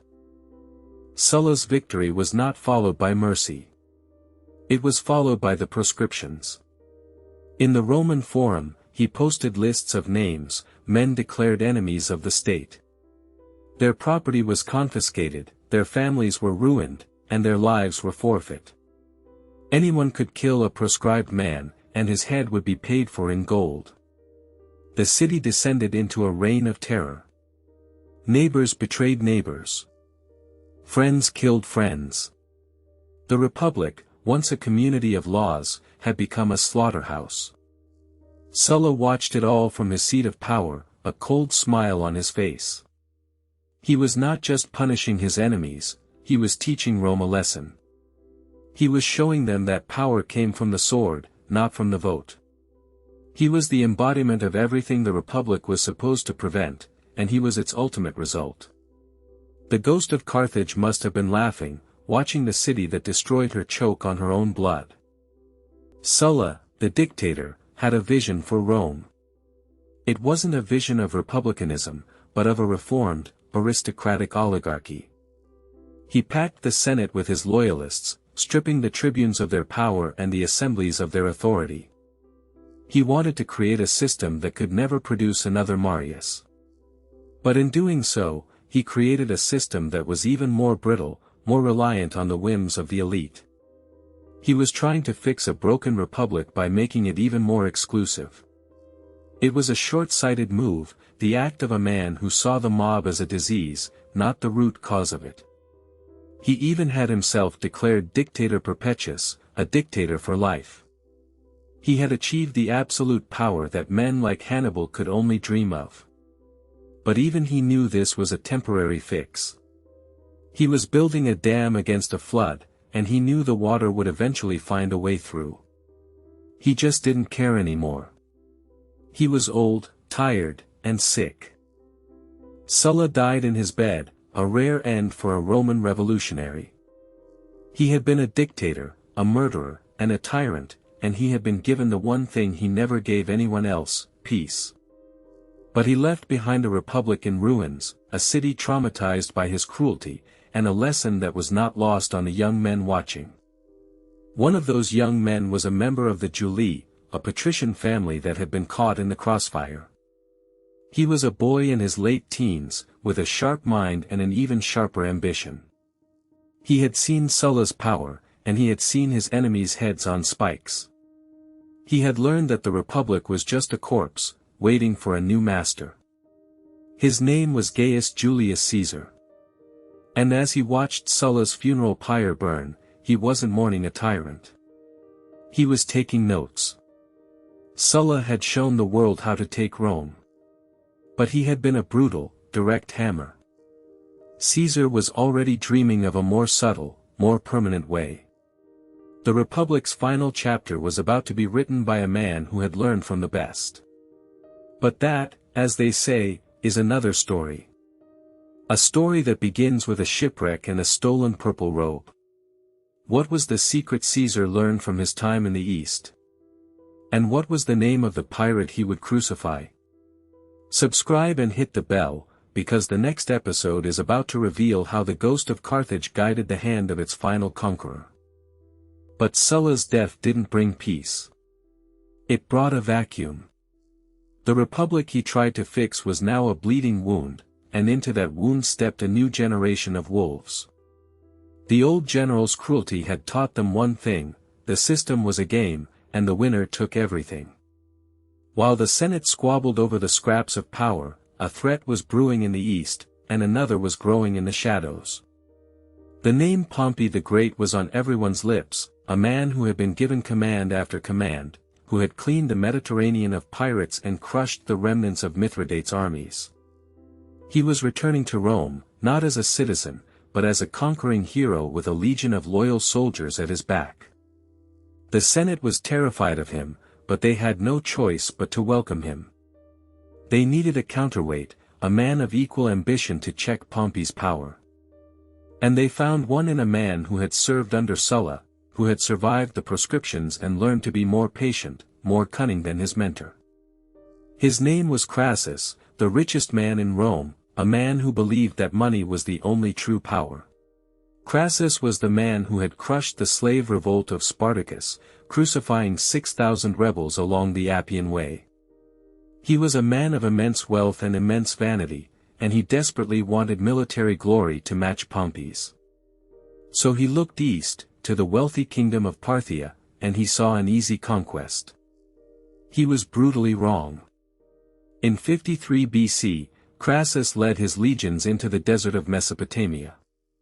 He had no respect for the enemy, just as he had no respect for the rules of war. The Parthians were not like the Gauls or the Greeks. They were horse archers, a whirlwind of arrows that could strike from a distance and vanish before the heavy infantry could engage.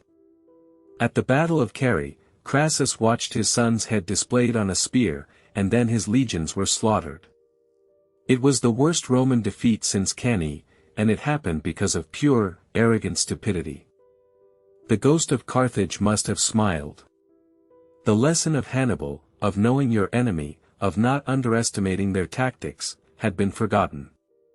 Crassus was killed, his golden head used as a prop in a Parthian play, and Rome was left with a single, undisputed master, Pompey.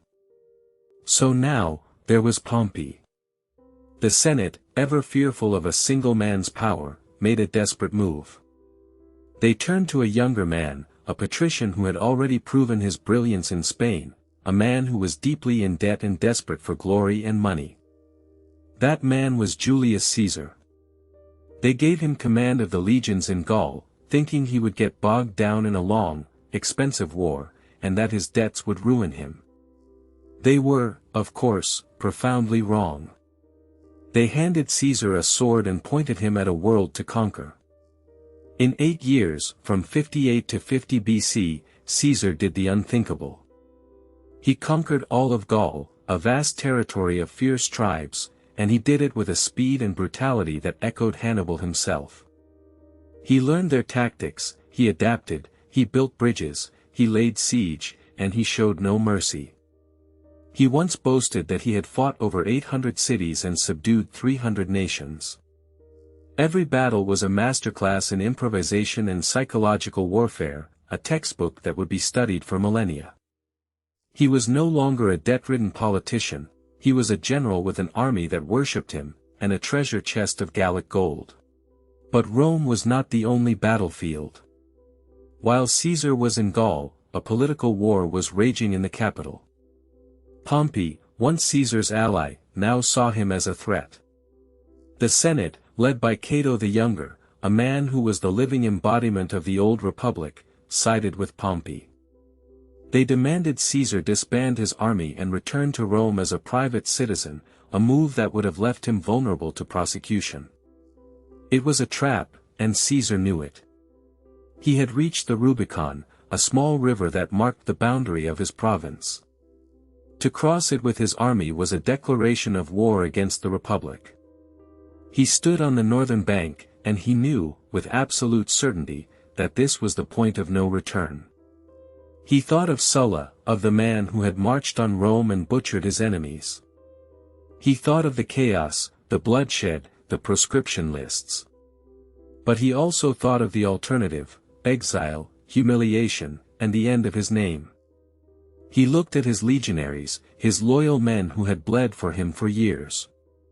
He made his choice. He crossed the river, reportedly saying, "The die is cast." The Republic was about to fall. The civil war that followed was brutal, but it was not like the wars of Marius and Sulla. This was not a fight for revenge, it was a fight for the very soul of Rome. Pompey had the Senate, the legitimacy, and the navy. Caesar had the veteran legions and his own genius. The two titans clashed in Greece, at the Battle of Pharsalus in 48 BC. It was a gamble. Caesar was outnumbered, but he was a master of psychological warfare. He knew Pompey's tactics, because they were the old, rigid Roman tactics. So he designed a trap. He kept a hidden reserve of elite infantry on his right flank.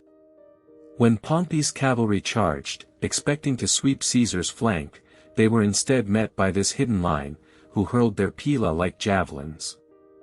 The cavalry broke, and Caesar's flanking force rolled up Pompey's entire army. It was a perfect, Hannibal-style envelopment. Pompey, the man who had been called the Great, fled the battlefield in disgrace. He escaped to Egypt, expecting sanctuary from the young pharaoh, Ptolemy XIII. Instead, he was assassinated on the beach. They cut off his head, and presented it to Caesar as a gift. Caesar, to his credit, wept. He had not wanted Pompey's death, he had wanted his submission. He had wanted to show that he was merciful, not a butcher like Sulla. But the gift was given, and the lesson was clear. In the game of Roman power, there was no mercy. Caesar stood on the blood-soaked fields of Pharsalus, and he saw the true cost of Rome's ambition. He had defeated Pompey, but the Republic was a corpse. The system that had been designed to balance power was now a tool for one man's will. He returned to Rome, not as a dictator like Sulla, but as something more permanent. He was made dictator for life, and he began to reshape the state in his own image. He gave citizenship to people in the provinces, he reformed the calendar, he started grand public works. He was trying to fix the Republic, but he was doing it by breaking it. The senators, men like Brutus and Cassius, who had once been his allies, saw him as a tyrant. They had watched the ghost of Carthage haunt Rome for a century, but they didn't realize that the lesson of Carthage wasn't about destruction. It was about the death of a system. So, on the Ides of March, 44 BC, they stabbed him 23 times on the floor of the Senate. They thought they were saving the Republic. They had no idea they were just setting the stage for the final act. They thought they had killed the king, but they didn't realize the crown was already in play. The question was no longer if Rome would become an empire, but who would wear the purple. And the answer, the man who would learn from both the ghost of Hannibal and the corpse of Caesar, was waiting in the wings. What was the name of the ship that his rival, Mark Antony, would use to escape?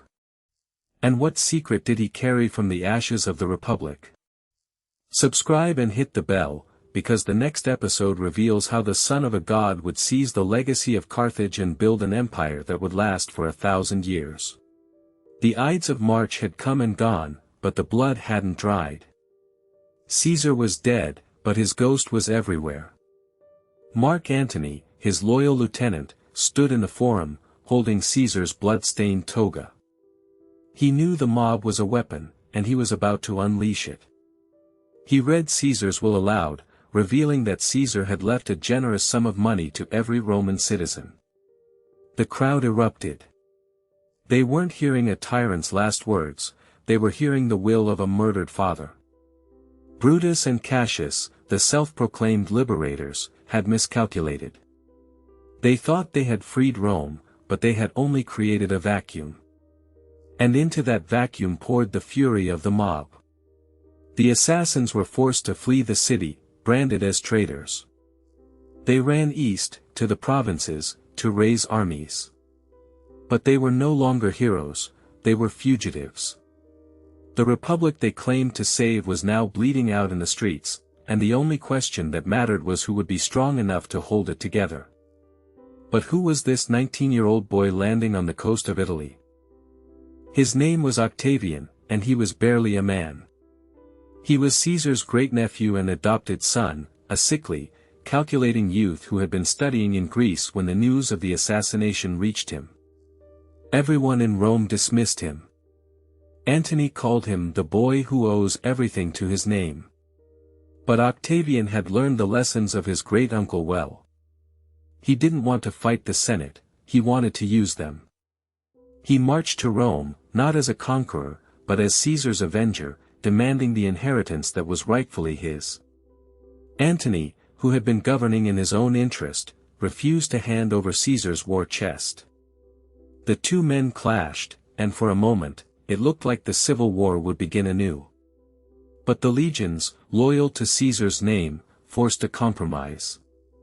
Octavian, Antony, and a third man, a wealthy general named Lepidus, formed a triumvirate, not a partnership, but a pact of mutual convenience.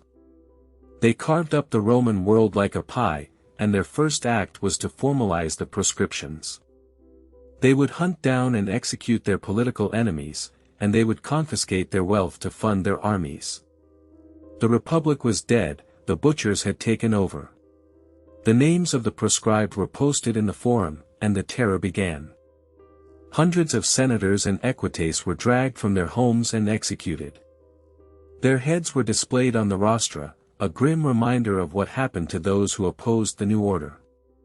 Cicero, the great orator, was the most famous victim.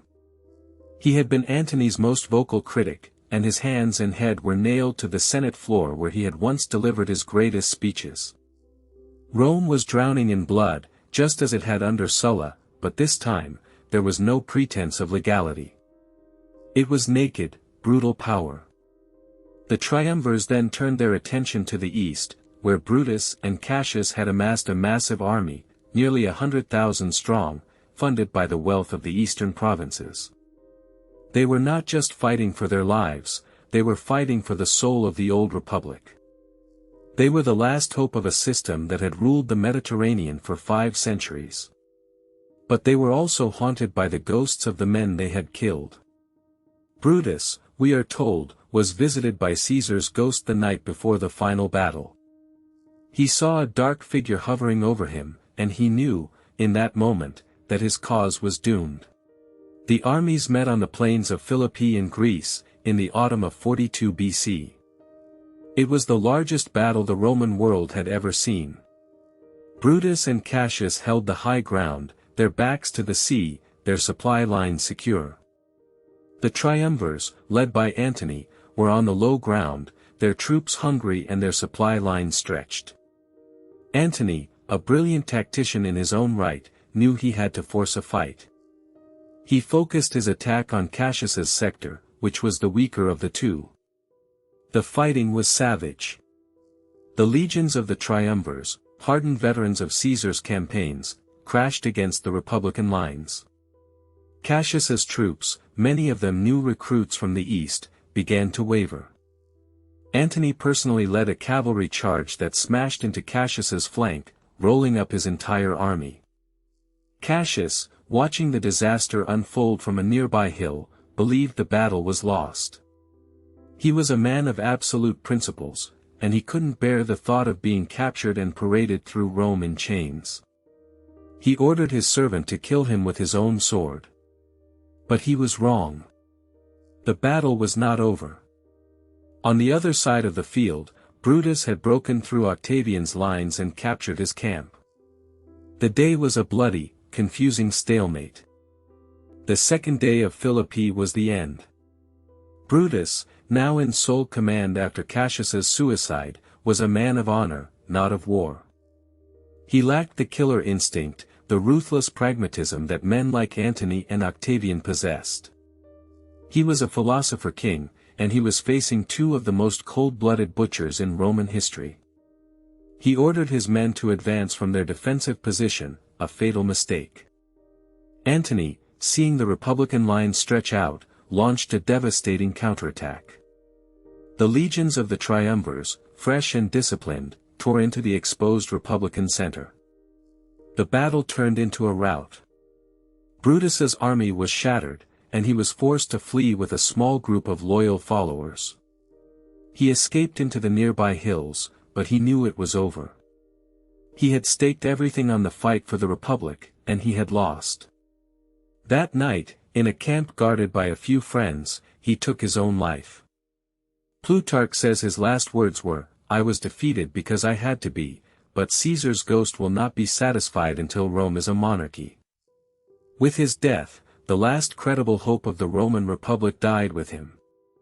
The only power left in the world was the power of the sword. The victors divided the world.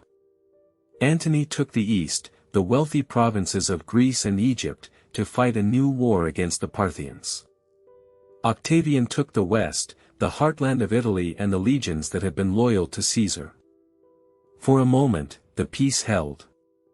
But the ghost of Carthage, the lesson of unchecked ambition, was not done with Rome.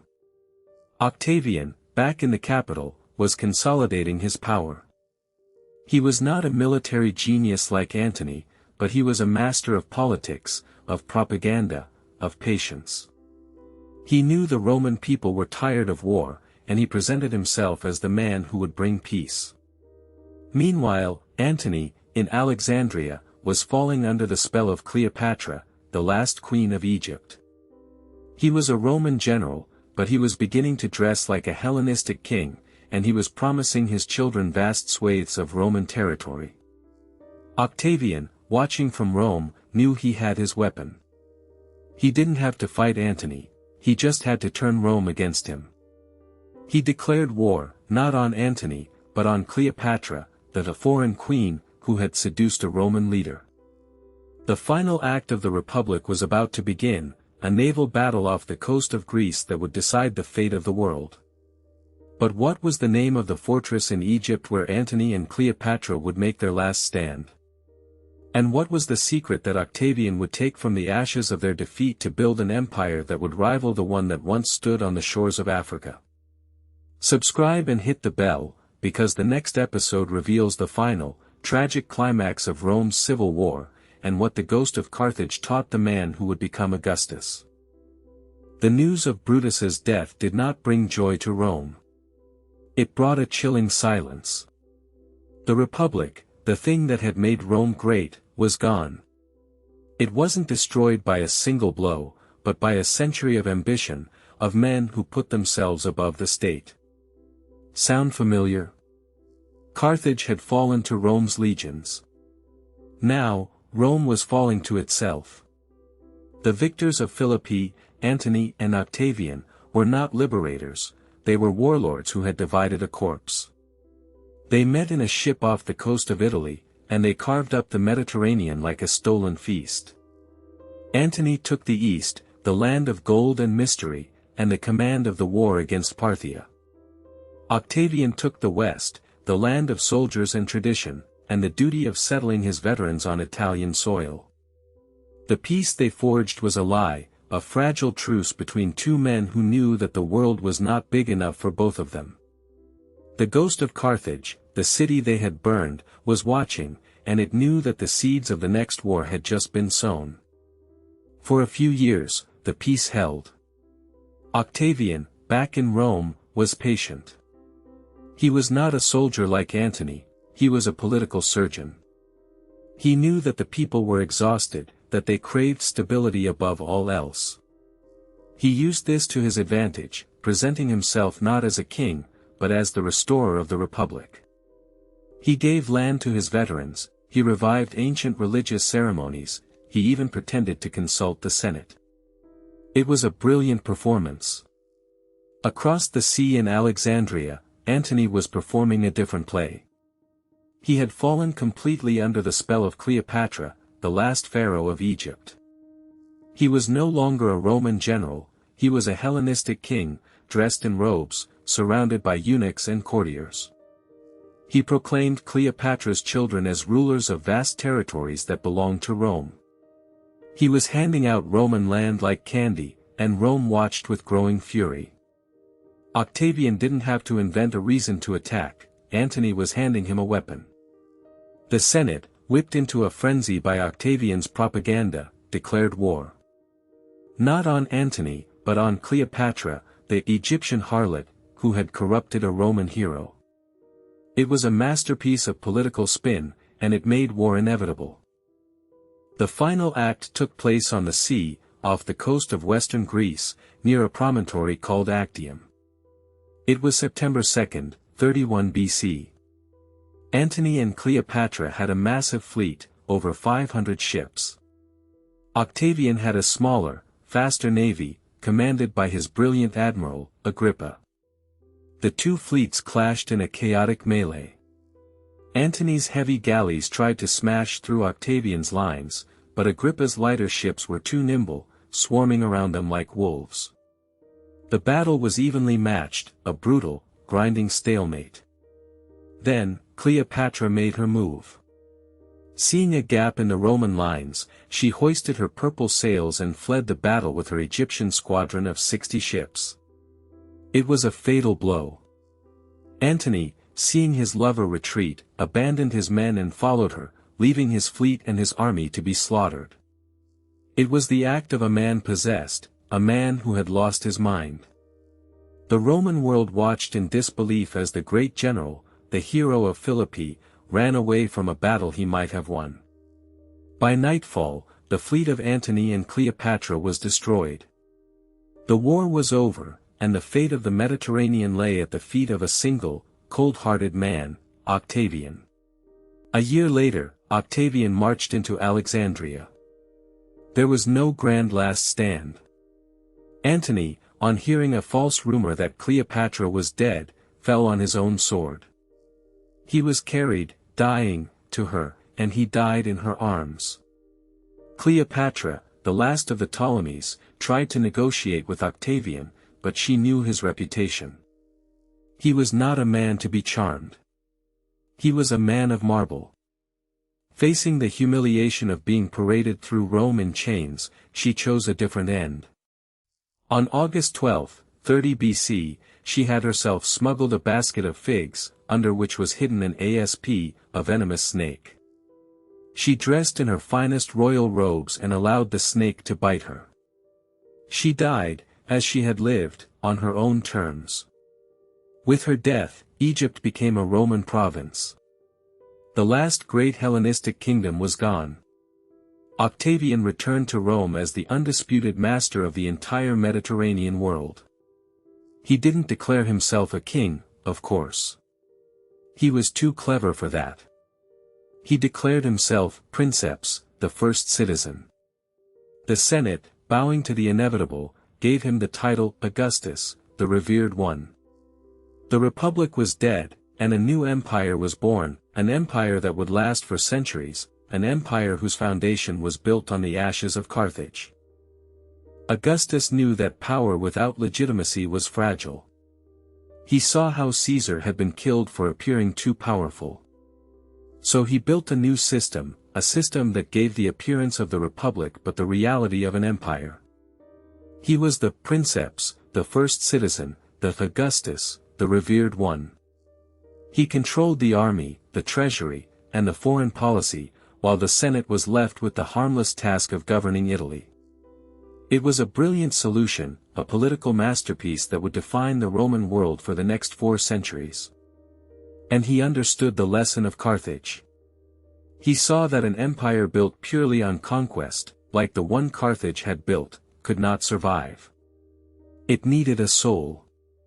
He set about rebuilding Rome, not with the loot of a conquered city, but with the bricks and marble of a new golden age. He boasted that he had found Rome a city of brick and left it a city of marble. He created a professional civil service, a standing army, and a network of roads that would bind the empire together. He closed the doors of the Temple of Janus, a sign that the Roman world was finally at peace. The Pax Romana, the Roman peace, had begun. But it was a peace built on the graves of 100 nations, a peace that was bought with the blood of Carthage. And it was a peace that was only possible because a city of merchants had taught a city of farmers the true cost of power. So, the question that haunted the ashes of Carthage is not what was lost. It is what was built on its grave. The Roman Empire, the greatest power of the ancient world, was a direct result of the fear Carthage inspired. The wealth, the discipline, the ruthlessness that Rome honed in its war against Hannibal became the tools of its own empire. And when that empire fell, what rose from its ruins? A world where the ghost of Carthage would whisper again, in the ambitions of a new Rome across the sea, and in the hearts of those who would dare to challenge it. The lesson of Carthage is not a lesson from the past, it is a warning for every age. It is the story of a city that had everything and lost it all because it failed to see the enemy within its own walls. It is a story of how an empire can spend so much energy on its own survival that it forgets to live. The true tragedy of Carthage is not that it was destroyed, but that its destruction was inevitable. So, the next time you look at a map of the world, and you see a great power flexing its muscles, ask yourself, are they building a civilization, or are they just building a target? The sand of Carthage is still waiting. And the question is, who will be the next to taste it? If you want to uncover the next secret, the one that lies in the vaults of a forgotten fortress in Egypt, and what Octavian took from the ashes of Cleopatra's defeat to build an empire that would rival the one that once stood on the shores of Africa, then hit that subscribe button and smash the bell. The next episode unlocks the final, tragic secret of Rome's first emperor.